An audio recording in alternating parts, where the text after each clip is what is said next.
तू हो तो बढ़ जाती है कीमत मौसम की। तू हो तो बढ़ जाती है कीमत मौसम की। ये जो तेरी आती है सोलह सपने से जीना भी है तुझको।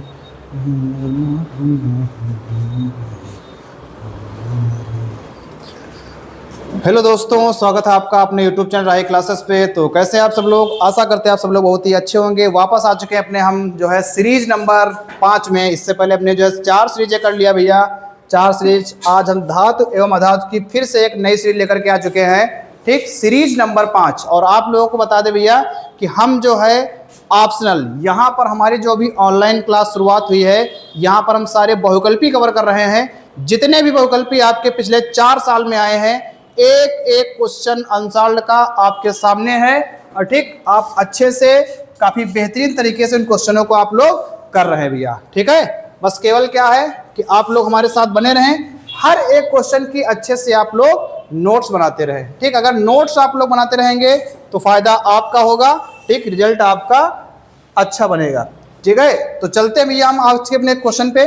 और इससे पहले जो हमने 4 सीरीज निपटा चुके हैं, आज हमारे पास 5वीं सीरीज है। और 5वीं सीरीज में जो है हम क्वेश्चन अपने करने जा रहे हैं आगे, ठीक। देखो कितने क्वेश्चन हमारे हो गए थे। जो धातु एवं धातु हमारी सीरीज चल रही थी, जल्दी से आप लोग एक बार कमेंट करके बता दो हमको कि कितने क्वेश्चन हो गए थे, जल्दी से। सीरीज नंबर 4 में धातु एवं अधातु के हमने कितने क्वेश्चन किए थे, ठीक। सभी लोग आप लोग अच्छे से नोट्स बनाएंगे। और नोट्स बनाने में एक चीज़ का ध्यान रखें कि आप लोग ऑप्शन जरूर नोट करेंगे, बिना ऑप्शन के नोट्स नहीं, ऑप्शन जरूर नोट करेंगे भैया, ऑप्शन जरूरी है, ठीक है, ऑप्शन जरूरी। और दूसरी बात, हर सीरीज नए पेज से स्टार्ट करेंगे, ठीक है। अगर आप लोगों ने अभी तक नहीं ऐसा किया है तो आगे से ध्यान रखेंगे, हर सीरीज नए पेज से, ठीक। चलो, जवाब कुछ लोगों के आ चुके हैं कि 15 क्वेश्चन करा दिए थे। चलो 15 के आगे चलते हैं भैया, आज हम 15 के आगे, 15 के आगे, ठीक। ये क्वेश्चन हमारा हो चुका था कल भैया, अमलगम होता है, ठीक। ये क्वेश्चन हम कर चुके थे, अमलगम होता है, ठीक है भाई। ये क्वेश्चन हम लोग कर चुके थे, अमलगम होता है, ठीक। तो आप लोग अगर हमारे साथ बने हैं, ठीक, तो आपके लिए छोटा सा नारा है कि पढ़ो वही जो एग्जाम में आए, और अब की बार 550 बार। ये जो बैच हमने शुरू किया है, ठीक, ऑनलाइन का, तो इसमें जो है आपको टारगेट लेके चलना है 550 का। मैटर कहाँ से मिलेगा, तैयारी कहाँ से होगी, उसके लिए भैया हम खड़े हैं यहाँ पे, ठीक है। चलो अब क्वेश्चन में चलते हैं, आज हम सीधे 16 पे। कहाँ चलते भैया? 16 पे। ये 16 नंबर क्वेश्चन खुल गया हमारे पास। जल्दी से आंसर बताओ, जल्दी से सभी लोग आंसर कमेंट में बताएंगे। मैट में मुख्यतः होता है, मैट में मुख्यतः होता है FeS, ferrous sulphide, Cu2S, U2S, FeS, U2S, या फिर Fe2S3। जल्दी से बताओ, सभी लोग कमेंट में तुरंत अपना आंसर देंगे कि 16 का हमारा A है, कि 16 का B है, कि 16 का C है, कि 16 का D है। इससे हमें ये आइडिया लगेगा कि आप लोग कितने यहाँ पे सक्रिय हैं, ठीक। तो आंसर हमारा जो सही आ जाएगा Cu2S व FeS, कॉपर सल्फाइड और फेरस सल्फाइड। जिनका जिनका सही आंसर है बहुत अच्छे भैया, और जिनका गलत आंसर है तो उनको सुधार करने की जरूरत है, ठीक है भाई। जिनका आंसर गलत है उनको सुधार करने की जरूरत है। चलो आगे, क्वेश्चन नंबर 17। क्वेश्चन 17, निम्नलिखित में से कौन सा तत्व तनु अम्लों के साथ संयोग करके, तनु अम्लों के साथ संयोग करके हाइड्रोजन गैस निकालता है, ठीक।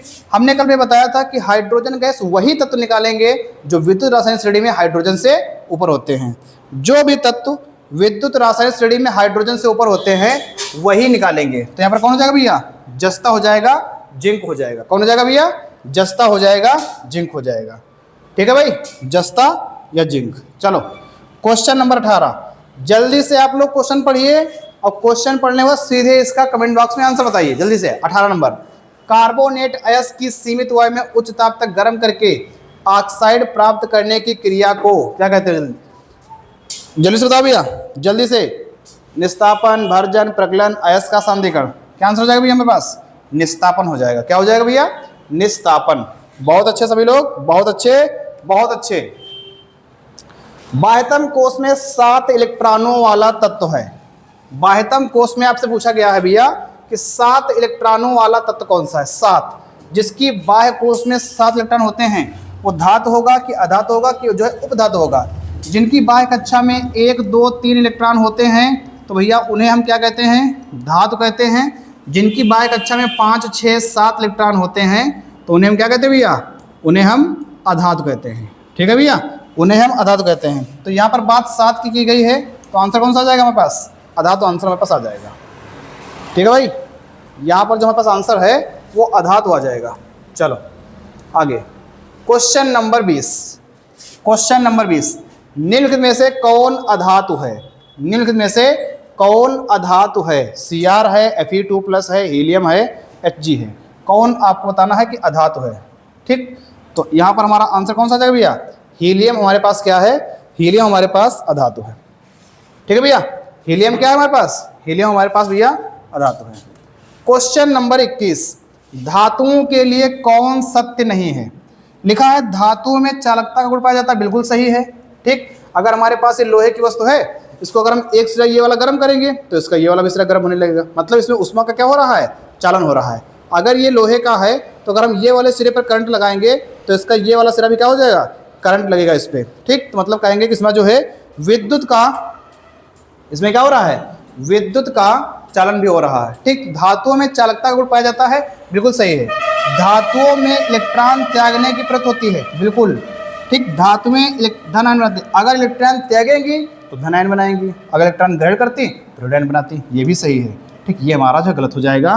धातुएं सदैव सहसंयोजक बंध बनाती हैं, भैया ऐसा कोई जरूरी नहीं है। विद्युत संयोजक बंध भी बन सकता है, आयनिक संयोजक बंध भी बन सकता है। ठीक, ऐसा कोई जरूरी नहीं है। तो यहाँ पर हमारा आंसर ये वाला हो जाएगा। ठीक है, समझे कि नहीं? चलो क्वेश्चन लिखा है, निम्नलिखित में से कौन सी धातु कमरे के ताप पर ठोस अवस्था में नहीं होती? कौन सी धातु कमरे के ताप पर ठोस नहीं होती है? मरकरी। ठीक, ये कमरे के ताप पर क्या होती है भैया, द्रव अवस्था में होती है। कैसे होती है, द्रव अवस्था में होती है। चलो आगे, फफोलेदार तांबे में कापर की प्रतिशत मात्रा होती है। फफोलेदार तांबे में कापर की प्रतिशत मात्रा कितनी होती है भैया, 98%। 2% क्या होती है भैया, 2% हमारे पास अशुद्धियाँ होती हैं। क्या होती हैं, 2% हमारे पास जो होती हैं वो अशुद्धियाँ होती हैं। फफोलेदार तांबे में कापर प्राप्त करने की विधि कौन सी होती है? तो आपको बताना होगा भैया कि हमारे पास जो विधि होती है भैया, वो हमारे पास विद्युत अपघटनी विधि होती है। कौन सी होती है, विद्युत अपघटनी विधि होती है, विद्युत अपघटनी विधि। तो यहाँ पर हमारे पास जो आंसर हो जाएगा भैया वो 98 हो जाएगा। कितना, 98। आगे, पीतल है। पीतल क्या होता है ना भैया, पीतल आपकी क्या भैया, मिश्र धातु है। क्या भैया, पीतल मिश्र धातु है। इसमें कौन सी दो चीज़ें पाई जाती हैं, कापर और जिंक। इसमें दो धातुएं पाई जाती हैं, कापर और जिंक। कापर कितनी भैया, 70%, जिंक कितनी, 30%। इसका उपयोग क्या होता है, मशीनी पुर्जे बनाने में, बर्तन बनाने में। ठीक है भैया, मशीनी पुर्जे बनाने में और बर्तन बनाने में। ठीक, मशीनी पुर्जे बनाने में और बर्तन बनाने में। चलो आगे, लिखा है वह प्रक्रिया जिसके कारण चांदी के ऊपर काली परत, चांदी के ऊपर काली परत और तांबे के ऊपर हरी परत चढ़ जाती है, कही जाती है। क्या कहती है, संक्षारण। ठीक, ये क्या है भैया, संक्षारण के हमारे क्या है, एग्जाम्पल है। ठीक, तो आज की क्लास में भैया हमारे बहुत ज़्यादा क्वेश्चन नहीं थे। ठीक, हमारे जो है मात्र 10 ही क्वेश्चन थे जिनकी आपको नोट्स अच्छे से बनाना है। और ये थी भैया हमारे पास सीरीज नंबर 5, हमने जो है क्वेश्चन कर लिए हैं। धातु एवं अधातु के पिछले 4 से 5 साल के सारे क्वेश्चन आपके पास आ चुके हैं। ठीक, आपको काफ़ी बहुत अच्छे से करना है और ईमानदारी से इनको जो है तैयार कर लेना है, नोट्स बना लेना है। और हम अगली क्लास जब लेकर के आएंगे तो वो जो हमारी क्लास होगी वो चैप्टर नंबर 4 की होगी, कार्बन तथा उसके यौगिक। ठीक, उसी क्लास करने के बाद फिर जो है आपके रसायन विज्ञान के सारे बहुविकल्पी खत्म हो जाएंगे भैया। रसायन विज्ञान के सारे बहुविकल्पी खत्म हो जाएंगे, केवल और केवल आपको रिवीजन करना है। उसके बाद फिर जो है कोई हम दूसरा सेक्शन उठाएंगे। ठीक है भाई, उसके बाद उठाएंगे अपना भैया दूसरा सेक्शन। तब तक थैंक यू, धन्यवाद, जय हिंद, जय भारत। कल अपने पास संडे, कल रखेंगे छुट्टी, कल अपनी कोई क्लास नहीं आएगी, सीधे क्लास अपनी आएगी कहाँ पर, मंडे को। तब तक आप लोग आराम से अच्छे से आप नोट्स बनाइए। ठीक, और नोट्स बना के जो है सीधे क्या करना है, नोट्स बनाने के बाद उनको अच्छे से आप तैयार करिए। ठीक, तो आज के लिए हमको विदा दीजिए। ठीक, मिलते हैं आपसे हम कल। थैंक यू, धन्यवाद, जय हिंद, जय भारत।